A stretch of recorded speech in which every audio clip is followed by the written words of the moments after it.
urusan donga sing paling mandi untuk cari uang, nggih Bu nggih. Tak apa? Minta uang untuk nyaur hutang, minta supaya dagangannya laris. Ada rahasianya itu. Tapi ndak urut ndak apa-apa. Sekarang 2, besok 2. Satu tujuan, minta supaya diberi uang untuk bayar hutang, minta supaya dagangannya laris. Mosok aku ya dicacak lah. Kalau punya rumah ndak laku-laku supaya laku. Tapi kalau resayan monggo, tapi tidak boleh dibagi-bagi. Cospleng, bukan main mandinya.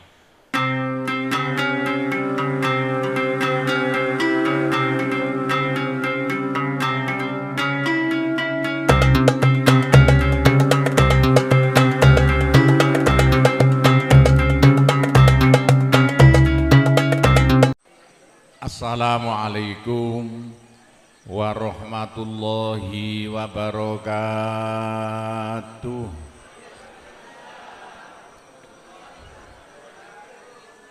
Bismillahirrahmanirrahim. Alhamdulillahi rabbil alamin. Wassalatu wassalamu ala asyrafil anbiya'i wal mursalin Sayyidina Muhammadin wa ala alihi wa sahbihi ajma'in. Amma ba'du. Bapak-bapak, ibu-ibu, saudara-saudara dan anak-anak sekalian yang sangat kami hormati,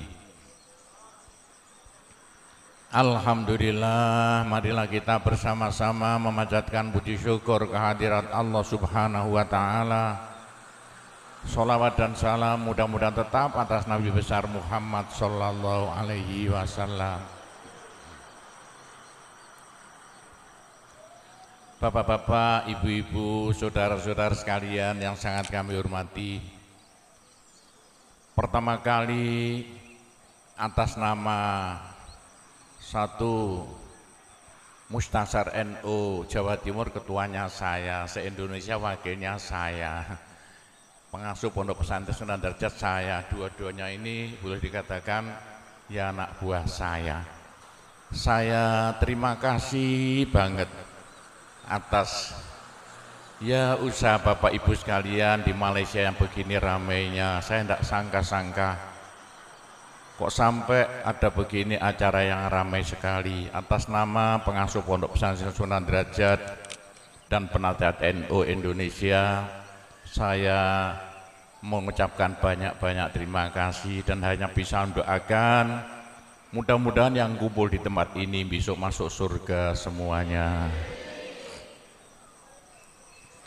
Bapak-bapak dan ibu yang kami hormati, nomor 2, saya minta maaf yang sebesar-besarnya karena acara seperti ini saya tidak bisa membantu apa-apa, hanya datang, tidak bisa membantu apa-apa, hanya bisa membantu mendoakan saja.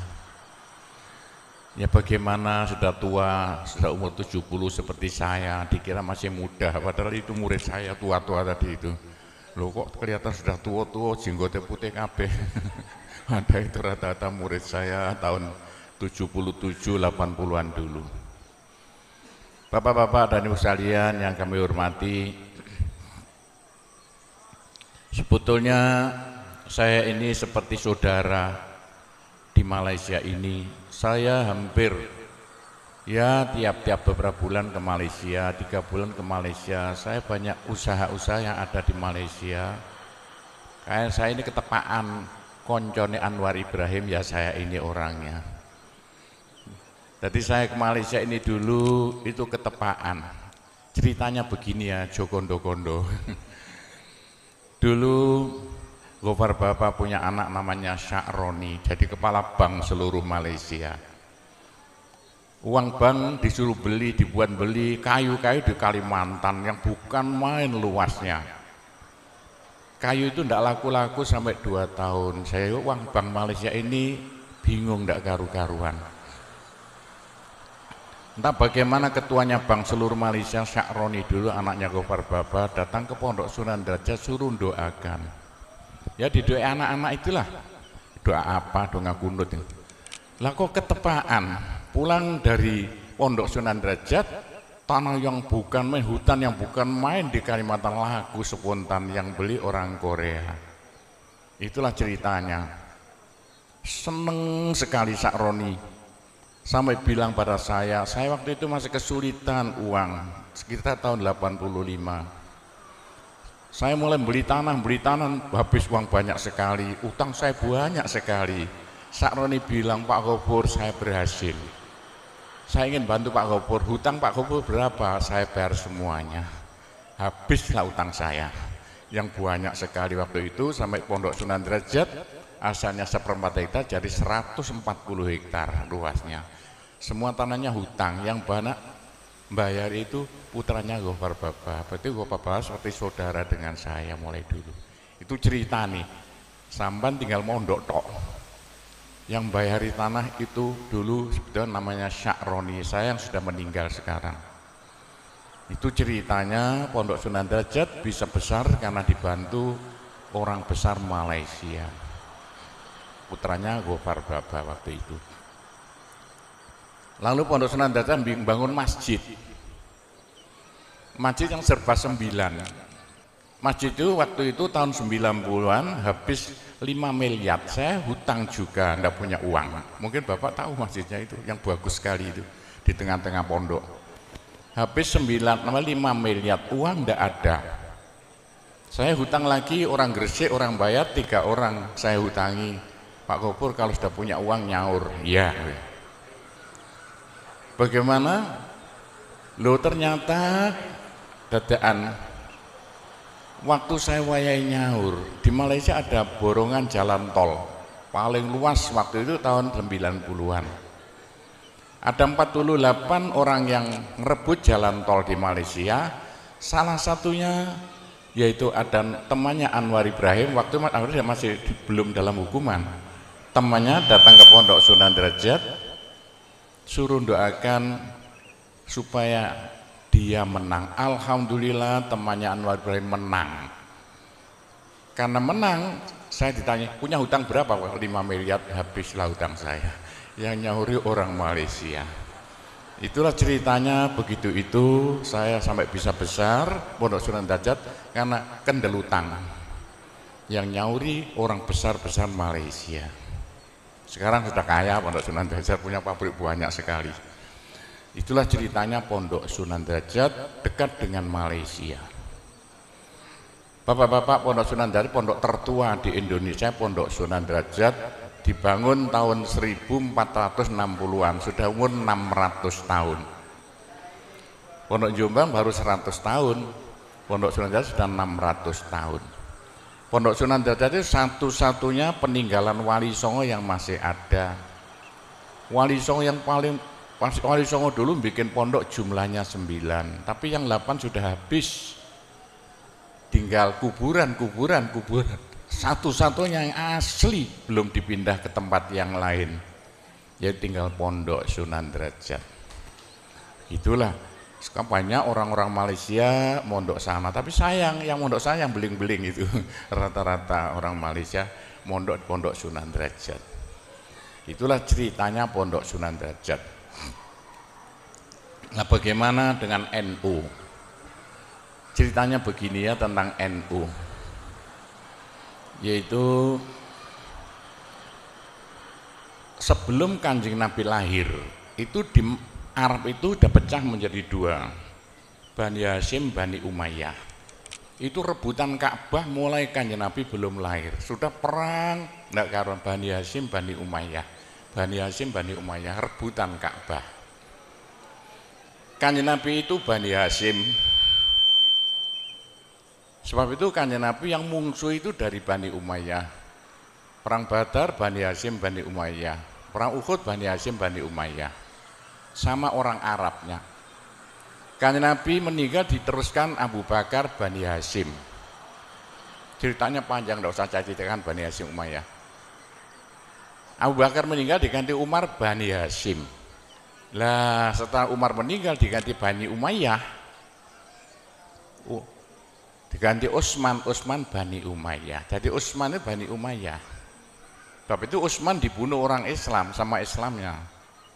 Mulai eker-ekeran, rebutan kekuasaan karena waktu zaman Sayyidina Umar jadi penguasa, tidak ada negara terluas di dunia itu melebihi negara waktu Sayyidina Umar jadi presiden. Hampir 3 benua dikuasai semuanya. Utsman meninggal diganti Sayyidina Ali. Ini jadi NU nanti itu, khususnya NU Wotan ya. Yang banyak mondok di Sunan Dawu wong Wotan. Itu. Jadi Sayyidina Utsman meninggal diganti Sayyidina Ali Bani Hasyim lagi. Gara-gara itulah waktu Sayyidina Ali berubah, perang Islam podo Islami antara yaitu Sayyidina Ali dengan grup dari Bani Umayyah. Sayyidina Ali meninggal dibunuh orang Islam. Itulah orang Arab paten-patenan tok itu yang jadikan nanti Islam paling banyak itu Jawa. Sayyidina Ali meninggal diganti Muawiyah. Awas sama udah hafal orang NU itu. Muawiyah waktu jadi presiden proyeknya melarang baca Sayyidina. Pokoknya semua anak apa itu orang-orang Bani Hasyim disingkirkan. Muawiyah kaya raya, meninggal diganti anaknya Yazid bin Muawiyah. Waktu Yazid jadi presiden, proyeknya membunuh anak cucu Nabi. Semua anak cucu Nabi dibunuh semuanya. Sayyidina Hasan, Masya Allah, yang begitu waktu Nabi sholat zuhur ditumpaki di gulunya, Sayyidina Hasan numpak di gegernya, Sayyidina Hasan diracun meninggal dunia. Anak cucu Nabi, putune Nabi itu, Sayyidina Hasan dipotong kepalanya, diacung-acungkan. Ini perbuatan yang memalukan dunia. Di Indonesia enggak kira mentolo, putune Pak Harto kok ketok gulune diacung-acung no. Sayyidina Husain diacung-acung no. Sama Islamnya. Gitulah ceritanya. Ceritanya begini. Untuk politik, politiknya membujui al-harbu qidatun. Politik selalu membujui. Untuk membunuh semua anak cucu Nabi, dijanji oleh Yazid bin Muawiyah, anak cucu Nabi suruh kumpul, nanti akan dijadikan orang besar-besar. 81 yaitu di Karbala, anak cucu Nabi kumpul 81 jumlahnya. Masya Allah, waktu anak cucu Nabi kumpul di Karbala, 81 anak cucu Nabi dibantai semuanya, diketok-ketok gurune, diacung-acung no. Dan yang memalukan Sayyidina Husain dipotong kepala, diacung-acung no. Itu sama Islamnya. Yo karena inilah, gara-gara inilah Gusti Allah muring-muring sampai sama tak kandani. Kalau sama sudah mulai tahu gaib-gaib, sing ngebeki swarga itu orang Indonesia. Buktikan besok kalau percaya sama saya sama Sudin. Yang memenuhi swarga itu besok orang Indonesia. Indonesia Islam terbanyak di dunia. Yang ngebeki swarga itu nomor 2 wong Jawa. Sama diteni besok sing ngebeki swarga wong Jawa, bukan orang Arab, bukan orang Malaysia. Yang ngebeki swarga itu di besok itu Jawa Timur. Jawa Timur penduduknya terbanyak di Indonesia, hampir semuanya Islam. Orang Jawa Timur yang ngebeki swarga itu orang Kabupaten Lamongan. Bagaimana? Karena Lamongan itu Islamnya terbanyak di dunia. Nomor 2 se-Indonesia kabupaten terbanyak Kabupaten Lamongan, bukan Gresik. Besok yang ngebeki swarga itu adalah Kecamatan Paciran. Buktikan besok. Kenapa begitu? Karena di Kecamatan Paciran ada peninggalan Wali Songo satu-satunya yang masih ada, yaitu Pondok Sunan Derajat. 100% orang Paciran Islam. Meskipun kebagi jadi 2, ada NU, ada Muhammadiyah, balapan. Oh, enggak usah mbak kasih tuh. Loh, kenapa begitu ceritanya begini ya? Waktu pembunuhan di Karbala itu ada cucunya Nabi yang masih kecil, namanya Ali Zainal Abidin, masih umur 8 tahun. Ali Zainal Abidin itu dengan ibunya, mari.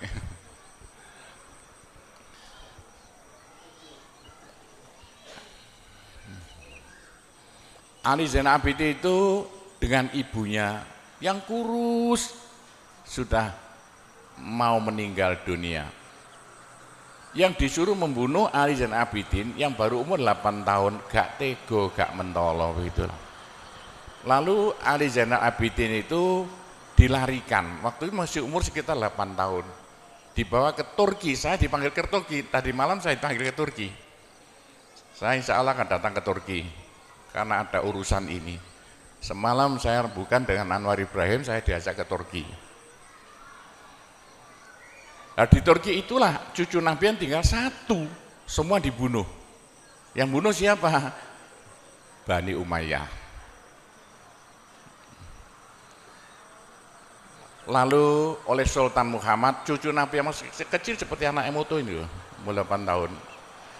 Diramut sembuh, disingit no karo orang Jawa, di Rusia, di desa namanya Samarkand. Di Samarkand itulah, sama harus tahu Samarkand, besok-besok kapan sana. Cucu Nabi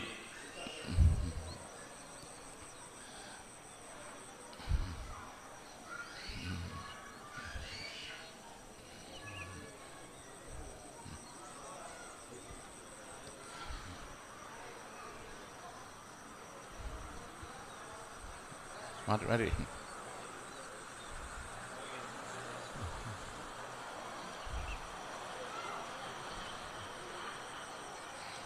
Saya dengar orang NU kalau tahu ceritanya ber-NU bodoh. Yang bicara penasihat NU se-Indonesia, ya saya ini orangnya. Dengarkan, oh NU itu asalnya dari apa? Ya. Waktu itu Ali Zainal Abidin disingit di perbatasan Rusia namanya desa Samarkand. Samarkandi itu. Disitulah Ali Zainal Abidin punya anak lagi, punya cucu lagi. Cucunya Ali Zainal Abidin namanya apa itu? Ikut kapalnya Cheng Ho, namanya Syekh Jamaluddin. Ikut kapalnya Cheng Ho masuk Pulau Jawa. Waktu kerajaan Mojopahit pelabuhannya masih di Tuban. Syekh Jamaluddin itu harus tahu satu-satu cucu Nabi yang masuk Pulau Jawa pertama kali. Di Arab habis bilang Sayyid, saya syuting tidak bisa bicara kok bisa Sayyid sama itu dari mana? Oh yang Sayyid yang rata-rata itu orang Jawa. Saya tahu ceritanya lengkap, punya bukunya itu. Sampai saya ambil di negara Belanda sana, bukunya semua diambil Belanda dulu itu. Sama harus tahu, Syekh Jamaluddin itu bikin rumah di Tuban, di Kecamatan Jatirogo, Desa Jambi. Tiap hall pasti saya. Hallnya tanggal 15 Ramadan, tanggal 15 Syakban. Itu pesarnya anak cucu Nabi yang pertama kali masuk Pulau Jawa. Nama siapa namanya? Syekh Jamaluddin. Syekh Jamaluddin nurunkan banyak orang sampai Tuban, Rembang. Itu Bojonegoro anak cucu Syekh Jamaluddin. Syekh Jamaluddin punya anak diantaranya Ibrahim As-Samarkandi, tahu di timurnya Tuban. Punya anak sampai Lamongan, sampai Gresik. Ibrahim As-Samarkandi punya anak banyak, diantaranya Raden Rahmat Sunan Ampel Surabaya. Raden Rahmat Sunan Ampel Surabaya nurunkan orang Madura, Pasuruan, Probolinggo, termasuk orang ini Kecamatan Panceng ini. Di antara adiknya Raden Rahmat Sunan Ampel Surabaya kawin dengan Raja Mojopahit terakhir Prabu Kertawijaya, Bri Kertabumi, lahirlah namanya Raden Fatah. Jadi Raden Fatah itu ibu dari Mojopahit, keliru. Ayah dari Mojopahit, ibu dari Kanjeng Nabi. Waktu Raden Fatah jadi raja, meneruskan Mojopahit, dirubahlah kerajaan Hindu menjadi kerajaan Islam. Waktu Raden Fatah jadi rojo, bikin pondok jumlahnya 9. Pondok yang jumlahnya 9 itulah ditugaskan untuk mengislamkan Pulau Jawa pakai damai, tidak seperti di Arab Saudi itu yang diteruskan oleh NU ini. Cara-caranya itu. Pondok yang jumlahnya 9 itu sayang, yang 8 habis, tinggal kuburan. Satu-satunya peninggalan Wali Songo yang masih ada tinggal Pondok Sunan Derajat, asli belum dipindah kemana-mana. Tapi itulah saya tugasnya paling berat di Indonesia, bahkan di dunia. Karena apa? Yaitu bagian keramut peninggalan Wali Songo satu-satunya yang masih ada. Wali Songo berhasil loh, merubah dari Hindu Buddha 100% menjadi Islam tanpa perang. Orang Mekah itu masuk Islam karena kalah perang. Saya tahu kok. Orang Mekah itu mau masuk Islam karena kalah perang. Nah itu sejarahnya bapak-bapak sudah hafal. Satu-satunya Pulau Jawa dari Hindu Buddha 100% loh berubah jadi Islam tanpa perang. Itu ceritanya begitulah sampai cerita jadi NU ini. Loh kenapa kok Wali Songo kok jumlahnya 9? Menurut ilmu perbintangannya dalam Al-Quran wasyamsu tajri li mustaqarrin laha dzalika taqdirul azim. Jawa itu kalau menurut abjadnya ja itu 3, wa itu 6, abjadun hawa. Abjad 3 tambah 6 berapa jumlahnya?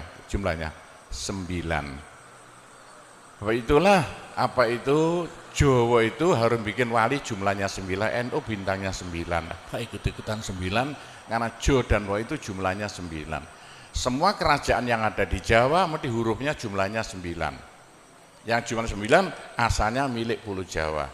Seperti Indonesia hitung berapa? 9, Pancasila berapa? 9, Mojopahit berapa? Siliwangi berapa? 9, Sriwijaya berapa? 9, semuanya 9, Mojopahit jumlahnya 9, Singosari jumlahnya semua 9. Termasuk 9 apa? Malaysia 9 jumlahnya. Malaysia 9. Kurang 1 apa 9 itu?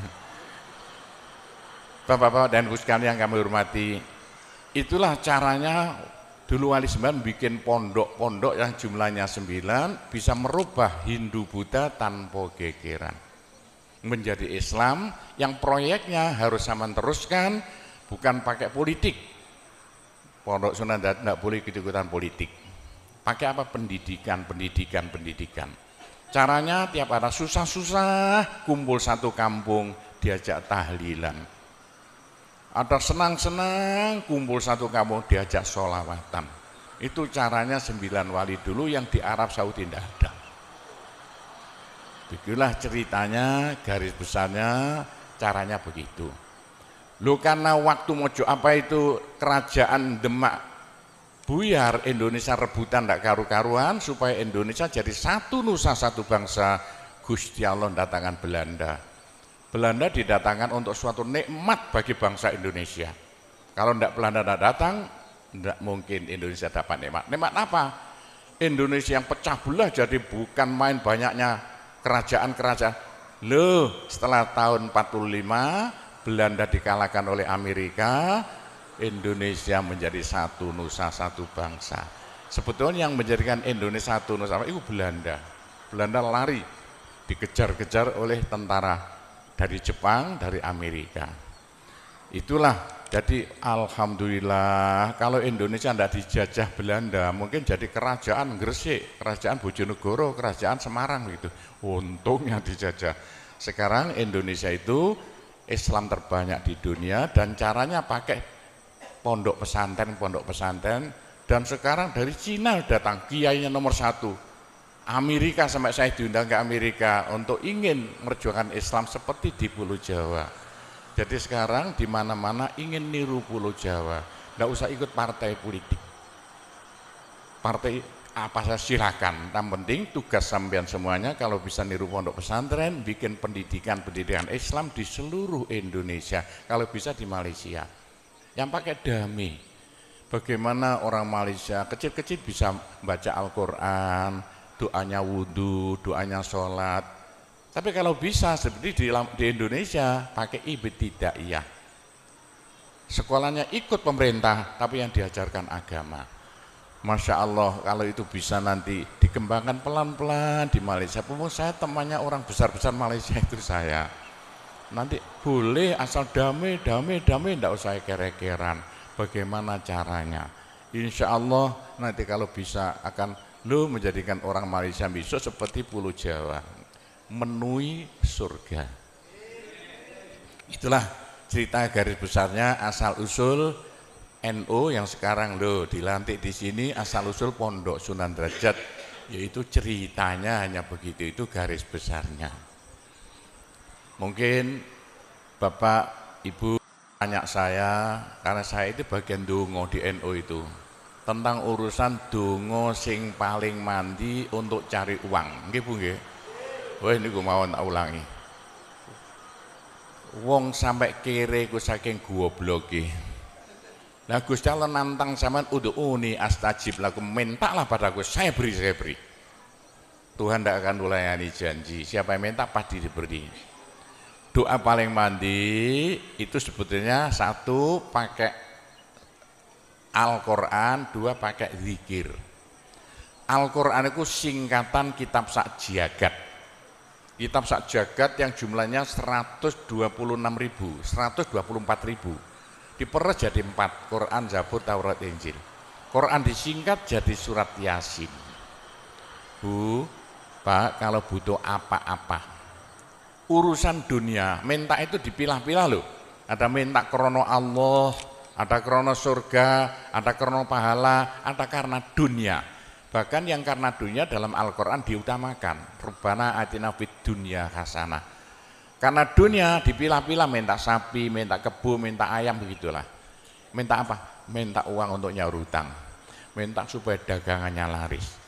Itu doa paling mandi, yaitu peresan Al-Quran surat Yasin. Surat Yasin kalau untuk doa bukan main mandinya. Tapi kalau urusannya bukan main besarnya, sampean baca berulang kali sampai 41 kali. Ada rahasianya itu. Tapi ndak urut enggak apa-apa. Sekarang 2, besok 2, 20 hari dapat 41. Satu tujuan, minta supaya diberi uang untuk bayar hutang. Minta supaya dagangannya laris. Sampean baca surat Yasin 41 kali, satu tujuan. Kalau tidak mampu, kumpulkan ibu-ibu, diberi makan semuanya, suruh baca surat Yasin, tiap satu orang 2 kali, orangnya 20, atau satu orang 4 kali, orangnya 10, atau satu orang sekali, orangnya 41, kan sudah. Tapi diberitahu loh terang-terangan, Bu, ini terang-terangan saya minta sampean baca surat Yasin untuk saya supaya bisa nyaur hutang.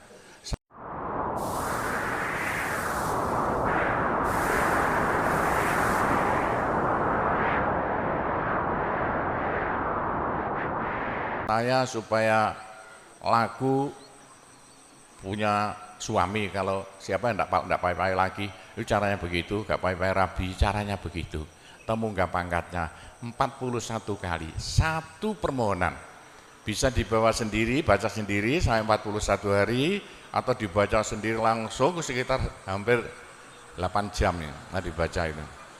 Enggak sampai 8 jam. Tapi kalau terlalu kebanyakan dibaca 21 kali. Terlalu banyak 7 kali. 1 menit, surat Yasin itu 5 menit lamanya. Kalau 7 kali berapa? 7 kali 5 hanya 30 menit. 35 menit. Surat Yasin diperes jadi Fatihah. Masya Allah, Fatihah itu kalau untuk doa tidak ada tandingannya, khususnya minta uang untuk nyaur hutang. Lah Fatihah itu berapa kali? 7 kali. Kurang banyak 21 kali. Kurang banyak 41 kali. Tapi Fatihah yang mandinya bukan main, pasti berhasil 313 kali. Ayo, siapa yang punya, yang enggak laku-laku, enggak dapat istri, sama baca Fatihah, satu tujuan supaya dapat istri 313 kali. Yang kalau dibaca hanya 40 menit ini. Satu tujuan. Mau sok aku ya dicacak lah. Kalau punya rumah enggak laku-laku supaya laku. Baca Fatihah 313. 313 itu dalam Al-Qur'annya kam min fi'atin qalilah ghalabat fi'atan katsirah. Jumlah sedikit bisa mengalahkan jumlah yang banyak sekali.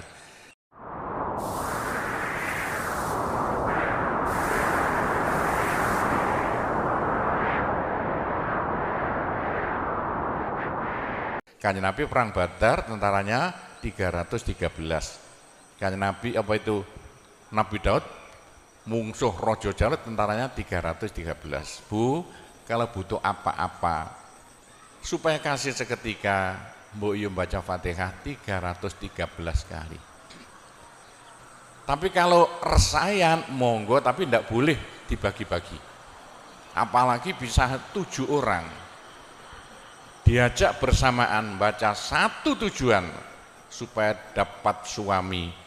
Terang-terangan loh, ngajak temannya 7 orang paling sedikit. Tiap orang baca Fatihah 313 kali.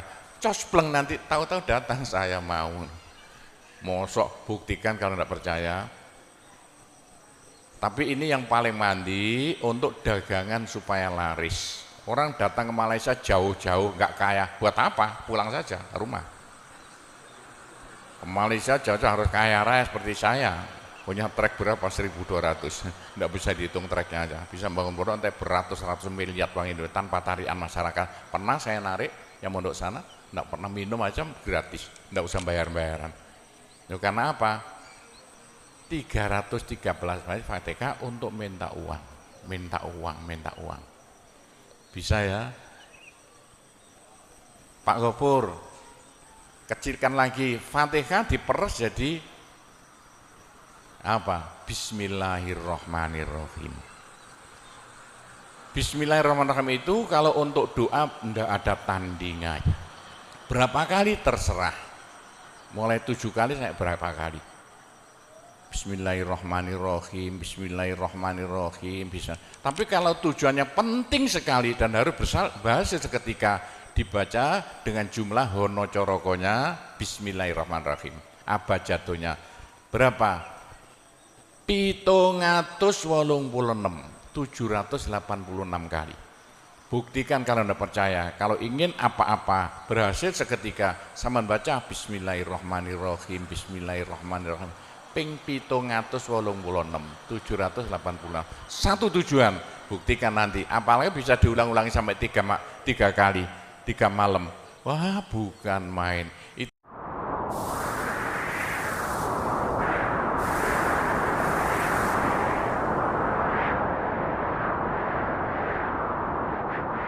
Itulah saya bisa jadi kaya raya karena doa. 85 murid Pondok Sunan Derajat tinggal 5 ya. 80 tinggal 5. Loh, saya toto 20 tahun jadi sekarang 12.000. 80-an Pondok Sunan ya 1/4 hektar, sekarang jadi 140 hektar. 85 tinggal apa itu ibtidak sekarang sama S2. Loh, bagaimana? Dari doa. Kalau enggak saya beritahu, enggak mungkin Bapak percaya. 85 sepeda ontel saya enggak punya, 80-an enggak punya. Sekarang trek yang memenuhi jalan-jalan seluruh Pulau Jawa, trek Sunan Derajat. Sunan Derajat. Saya kendelutang, sekali utang trek 160 miliar. 2 tahun lunas. Doanya Bismillahirrahmanirrahim. Bismillahirrahmanirrahim 786. Niatnya terang-terangan minta uang untuk bayar hutang. Udah hafal? Mosok. Jadi Bismillahirrahmanirrahim yang paling mandi dibaca 786, ke atas lagi Fatihah berapa kali? 313, di atas lagi surat Yasin berapa? 41, sudah habis. Nah, tapi doa yang mandi lagi tidak ada melebihi singkatan zikir sajagat apa? La ilaha illallah. La ilaha illallah dalam Al-Quran jelentreh, dalam hadis jelentreh sekali. Jadi siapa yang sial? Ayo sial. Apes dari wong Jawa. Ndak ada orang melarat ngungkuli seperti wong apes. Ini gak tepak ngono, gak tepak ngono, gak tepak. Untuk menghilangkan sial paling cepat, la ilaha illallah. La ilaha illallah. Sama coba lah hilang sialnya. Tapi sebaliknya nekakno bejo sing paling luar biasa, ndak ada melebihi la ilaha illallah. La ilaha illallah. Yo sapa sing ingin bejo ojo leren-leren zikir la ilaha illallah. La ilaha illallah lah, gampang Pak. Tapi yang paling penting untuk akhirat, ayo siapa yang tidak akan masuk neraka, jangan berhenti zikir la ilaha illallah, la ilaha illallah dalam hadis Nabi loh. Semua dosa itu tidak akan bisa bertahan, pasti hancur karena dipules la ilaha illallah. Berapa banyak dosa sampean kalau zikir la ilaha illallah bagaikan batu dipules lender, krepes krepes krepes. Ayo sing dosane akeh sapa? Nah, kalau koyo opo, saya intelnya polisi di bidang narkoba itu saya di Indonesia ini. Mulai zaman dulu. Ayo, bagaimana? Orang nakal itu akan sembuh nakalnya kalau ndak berhenti zikir la ilaha illallah, la ilaha illallah. Siapa yang nakal? Senangannya minum pil koplo. Kenapa Malaysia, bahasa Malaysia apa itu? Itu ganja. Tapi kalau ingin cepat sembuh ya, caranya begini ya. Sama zikir la ilaha illallah, sekali zikir saambekan. La ilaha illallah. Terus sama tarik nafas, serut begitu. Menurut ilmu alam, kalau sama zikir la ilaha illallah, dari mulut sama keluar aura-aura bion-bion yang tidak akan bisa hilang sampai ribuan tahun, sampai jutaan tahun. Naik untuk kekayaan sampean di akhirat. Itu dalam Al-Quran, yuridu harsal akhirah nazid lahu fi harsi. Tapi untuk di dunia, yuridu harsad dunia nu'tihi minda, caranya begini. Sama dikit la ilaha illallah. Ini sinar putih keluar, ditarik masuk hidung, masuk paru-paru, dipekek.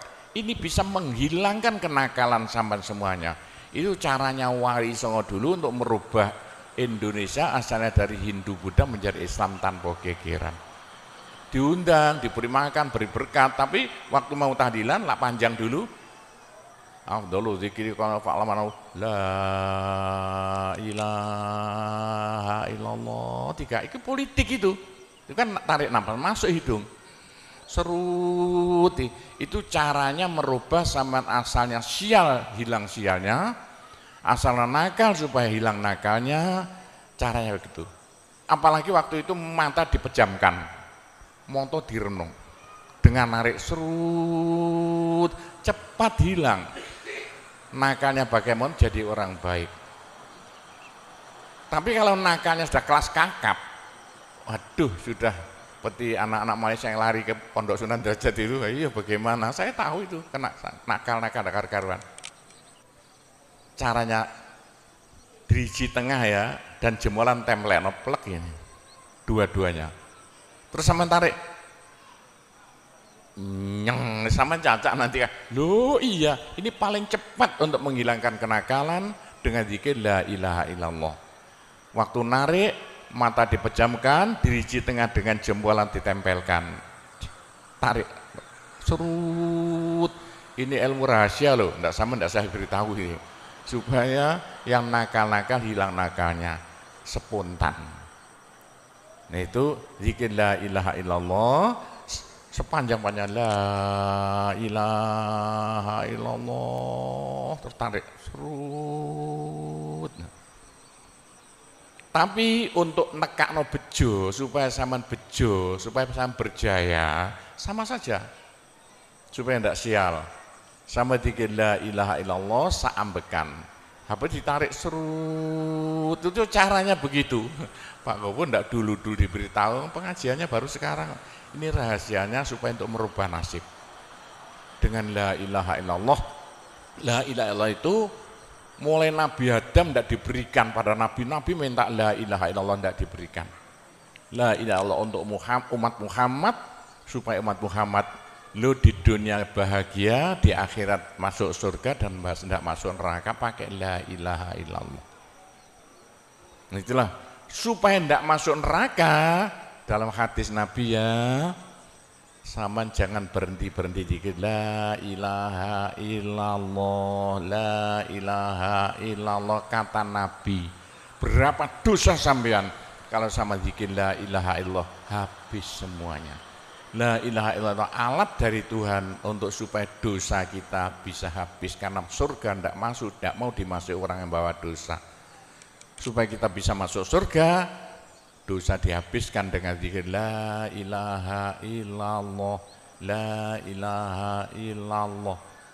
Lah supaya kaya di surga, orang surga itu tidak sama loh. Ada di surga miskin, ada di surga kaya. Tinggi dan pendeknya derajatnya di surga tergantung banyak sedikitnya pahala yang kita bawa di dunia. Kalau ingin kaya di surga, jangan berhenti-berhenti berzikir la ilaha illallah. Kata Nabi, semua ibadah manusia itu ditimbang besok itu. Kecuali satu yang tidak bisa ditimbang. Apa? La ilaha illallah. Malaikat tidak kuat mau ngangkat la ilaha illallah ke atas timbangan. Nah, diangkat pedet kakinya malaikatnya. Ini apa-apaan ini bekas begini. Teman-teman malaikat, ayo angkat bersama. Diangkat timbangannya, perek, hancur timbangannya. Wah, ini tidak usah ditimbang. Apa kata orang Jawa, gelundung naik. La ilaha illallah gelundung. La ilaha illallah gelundung. Dengar telinganya. Sudah saya beritahu begini, masih ada orang masuk neraka, bodoh itu. Masih kere di surga, bodoh namanya itu. Sudah la ilaha illallah diturunkan pada sampean supaya sampean kaya raya di surga. La ilaha diturunkan pada sampean supaya sampean tidak masuk neraka. Dah terakhir, tinggal satu terakhir. Saya suruh ngomong tidak boleh panjang-panjang. Nanti masih tunggu. Terakhir, tapi saya ngulangi doa saja. Pokoknya begini ya, orang sampai gagal saking bodohnya, orang sampai kiri saking bodohnya. Ya kok begitu? Tuhan nantang, ud'uni astajib lakum. Manusia mintalah padaku, saya beri. Tuhan tidak akan melayani janji. Doa paling mandi persan Asmaul Husna, yaitu fala zikrullah akbar. Zikir Allah. Tiap 66 kali sama minta. Tiap 66 kali sama minta. Mintanya bahasa Jawa saja. Ya Allah, muga-muga paringi jodoh sing sae kangge kula nek cara Jawa lho. Ya Allah, mudah-mudahan ada yang mau jadi suami saya. Allah, tiap 66 kali minta. Ya Allah, mudah-mudahan laku mahal rumah saya kalau mau jual rumah. Allah tiap 66 kali minta. Ya Allah, mudah-mudahan beri uang untuk bayar hutang saya lah, gampang.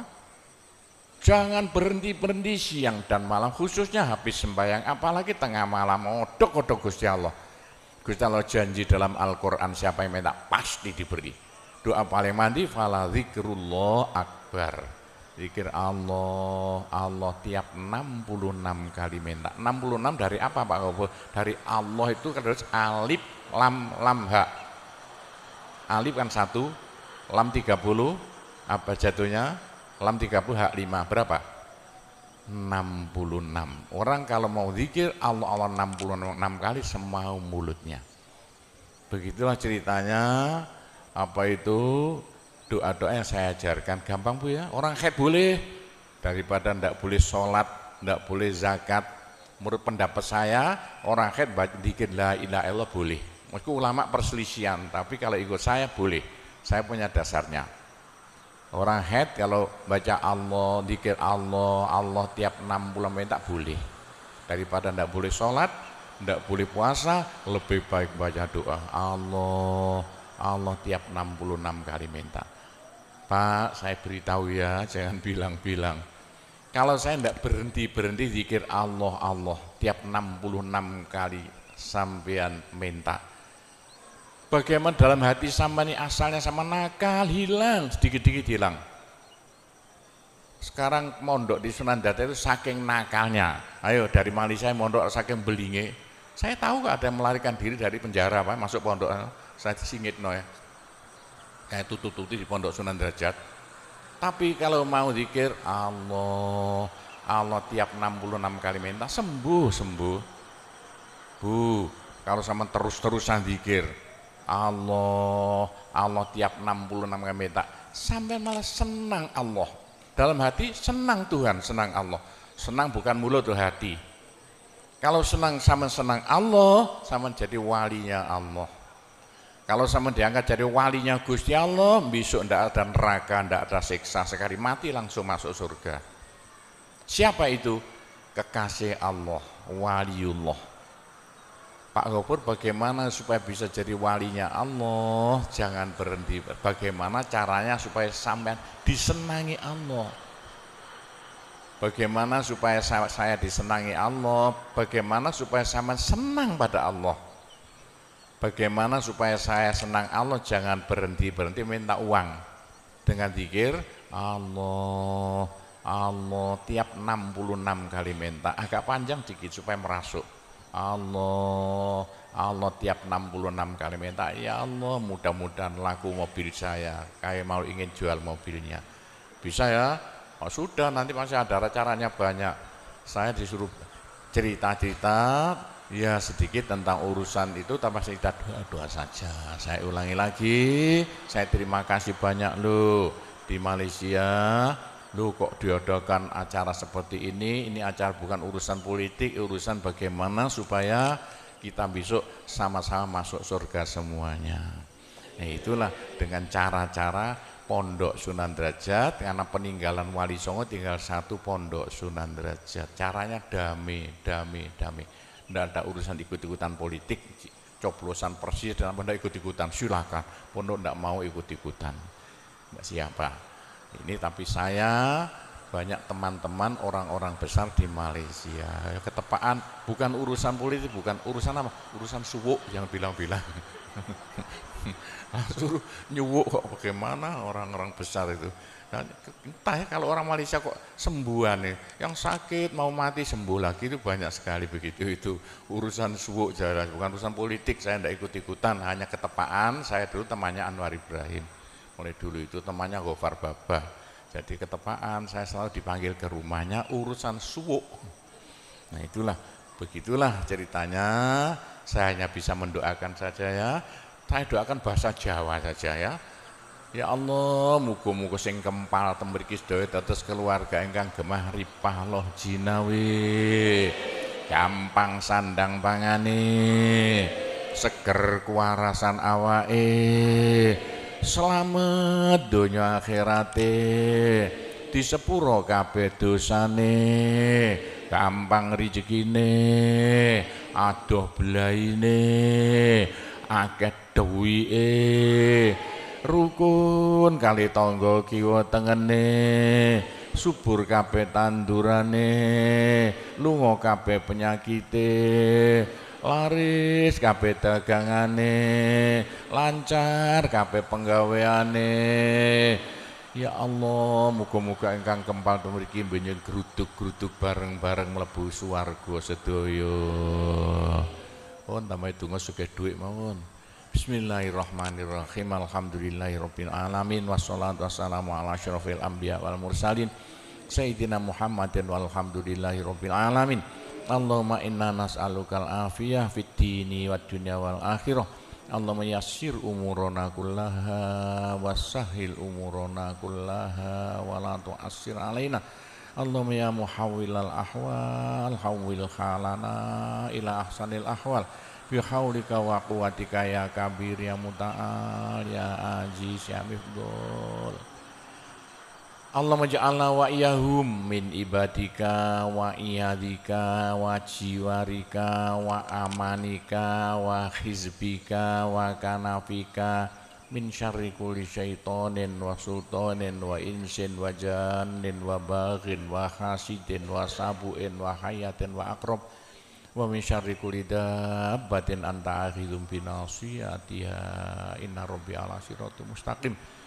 Rabbana anzil alaina ma'idatan minas sama takunu lana aidan li awwalina wa akhirina wa ayatan minka warzuqna wa anta khairur raziqin warzuqna wa anta khairur raziqin warzuqna wa anta khairur raziqin Rabbana atina fid dunya hasanah wa fil akhirati hasanah wa qina adzabannar. Wa sallallahu ala sayyidina Muhammadin walhamdulillahi rabbil alamin.